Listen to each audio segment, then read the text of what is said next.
আত্মীয় স্বজন আল্লাহ যারা যেখানে তার কবরবাসী হয়ে আছেন, মেহেরবানি করে আল্লাহ প্রত্যেকের কবরগুলোকে আপনি জান্নাতের বাগান বানায়া দিন।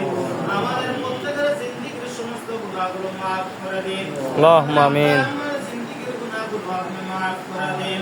ইয়া রাব্বুল আলামিন, সাহাবে দাওয়াত আল্লাহ যে উদ্দেশ্য করে দোয়ার আয়োজন করেছেন আল্লাহ জানেন।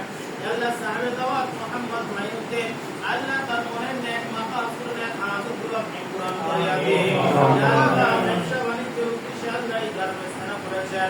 আল্লাহ রিজিকের অন্বেষণে হালাল উপার্জনের মাধ্যমে রিজিক অন্বেষণ করার জন্য ব্যবসা বাণিজ্য করতেছেন মাওলা। আপনার বান্দার ব্যবসা বাণিজ্যের মধ্যে খায়র বরকত আপনি দান করিয়া দিন। আল্লাহ খাস নাসির করিয়া দিন। অভাব অনটন দূর করিয়া দিন। আল্লাহ মালিক শ্রমিক সকল ঐক্যবদ্ধভাবে কাজ করার তৌফিক দান করিয়া দিন। আল্লাহ কথা শত্রু দাম থেকে হেফাজত করিয়া দিন। করোনার কবল থেকে আল্লাহ আপনার বান্দাগুলোকে আপনি হেফাজত করিয়া দিন। আল্লাহুম্মা আমিন।